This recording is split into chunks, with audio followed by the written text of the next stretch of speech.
व्रत का सबसे पहला नियम, एकादशी व्रत का सबसे पहला नियम है कि आप जिस दिन व्रत करो उसके एक दिन पहले भक्ति का संचार इस हृदय में करो।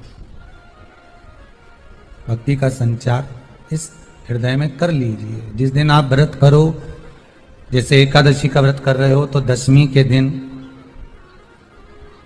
शाम का समय जब आवे, रात्रि जब होने लगे, शाम का समय आवे और रात्रि का आप जब भोजन ग्रहण करो तो उस भोजन में कोई ऐसा पदार्थ ग्रहण मत करिए जिस पदार्थ के कारण आपकी एकादशी बिगड़ जाए।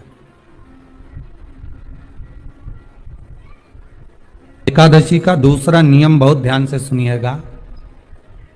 जिस दिन आपकी एकादशी का व्रत हो उस दिन प्रयास करिएगा कि अपने हाथ से किसी भी वृक्ष की कोई पत्ती टूटे ना। अपने हाथ से किसी भी वृक्ष की, पौधे की, किसी भी वृक्ष की पत्ती अपने हाथ से ना टूटे। बहुत ध्यान दीजिएगा महाराज। एकादशी का ये दूसरा नियम है कि अपने हाथ से किसी पौधे की, किसी वृक्ष की, किसी डाली की कोई पत्ती टूटे ना, कोई पत्ती ना टूटे, इसका प्रयास करिए। यहां पर तीसरे नंबर का जो, चौथे नंबर का जो उपाय बताया है, उपवास करने का जो नियम बताया, उसमें वर्णन किया एकादशी के दिन अगर आपका व्रत है तो आप भूलवश भी डब्बे में रखी हुई रोटी गाय को ना देते हुए कुछ थोड़ा सा फल, फलहार, कोई केला, कोई सेब, जो आप खाते हो, अंगूर, पपीता, जो आप ग्रहण कर रहे हो उसका थोड़ा सा भाग आप गाय को प्रदान करो।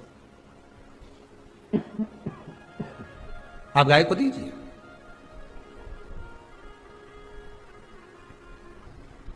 रोटी ही दी है, डब्बे में से निकाल के ले गई, गाय आई है, रोटी देना, देव मना नहीं। बाकी के दिन आप आपके बेटे से कह दो रोटी दिया बेटा जा, पर आप अपने हाथों से, आपका व्रत है तो आप फलहार आप कर रहे हो तो फलहार का ही दान गौ माता को दीजिए।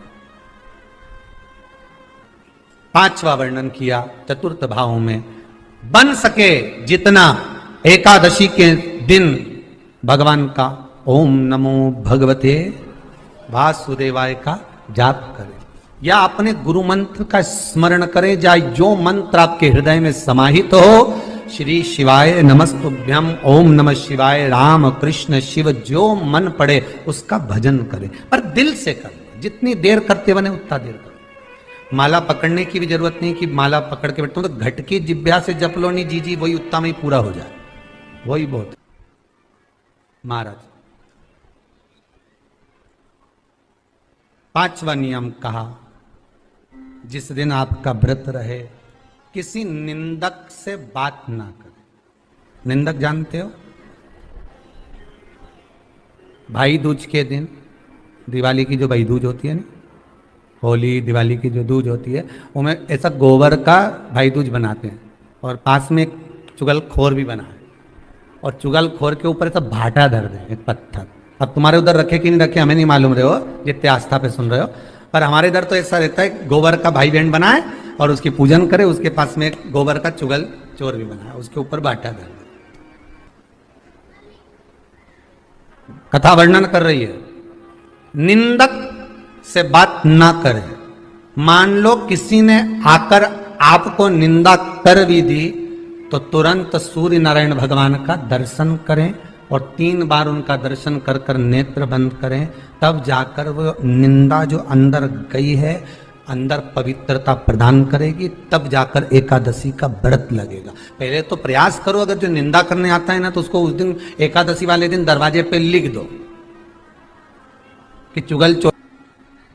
फिर कहा जीव की हत्या ना करे। अगला नियम है, अपने द्वारा जीव की हत्या ना हो, प्रयास करना, किसी को कष्ट ना हो।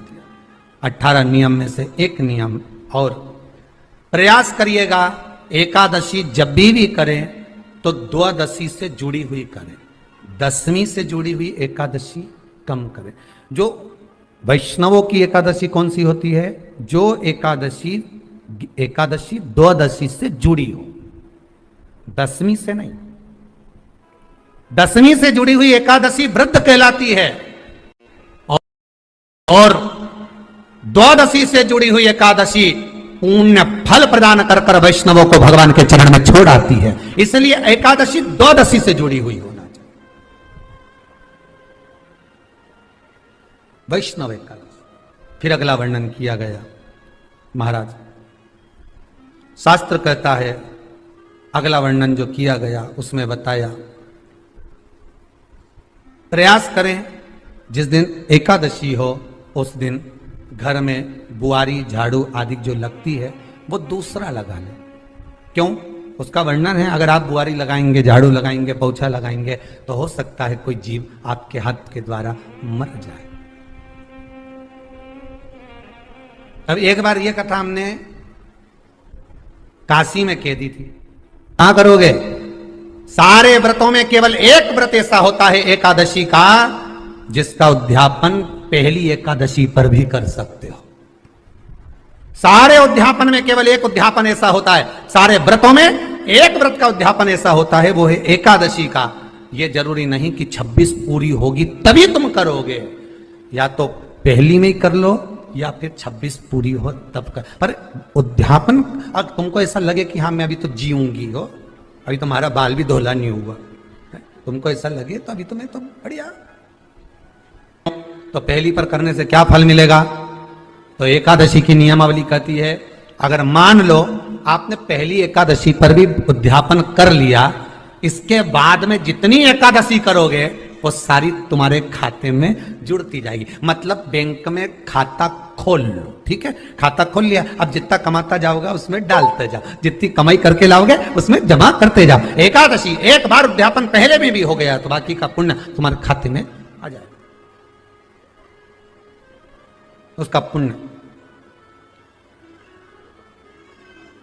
एकादशी का उद्यापन बड़े महीने में माघ शुक्ल एकादशी के दिन, माघ का महीना हो, शुक्ल पक्ष की, जम के बोलिए, एकादशी हो, प्रयास करना कि आप उद्यापन करें। भले 5, 10, 11, 12 जितनी एकादशी हो जाए, 26 हो जाए तो ज्यादा अच्छी है, नहीं तो आप करें तो माघ महीने की शुक्ल पक्ष की एकादशी के दिन आप उद्यापन करें।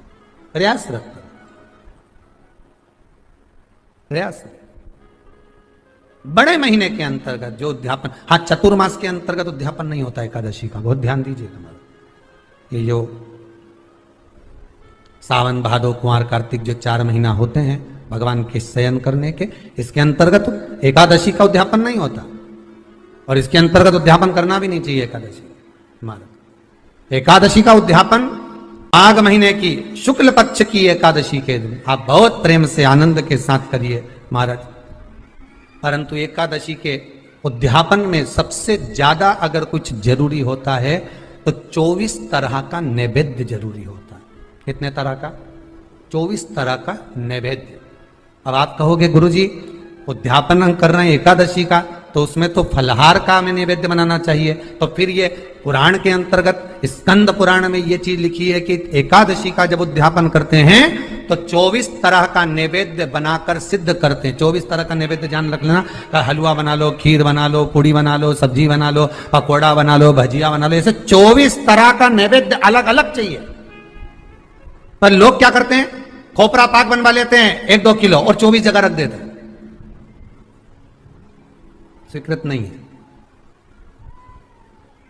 24 तरह का नैवेद्य रखा जाता। महाराज एकादशी के दिन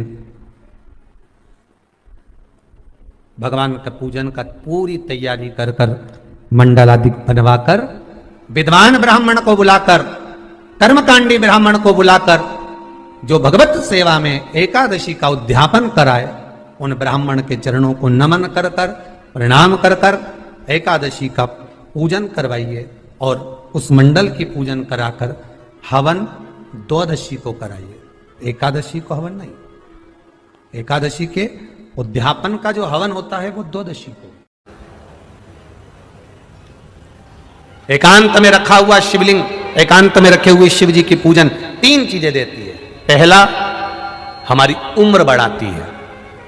दूसरा, बड़ी बीमारी शरीर में एकांत का शिवलिंग कभी नहीं आने देता। और तीसरा, हमारे जीवन में कभी वैभव की, सत्ता की और लक्ष्मी की कमी नहीं आने देता। ये एकांतेश्वर।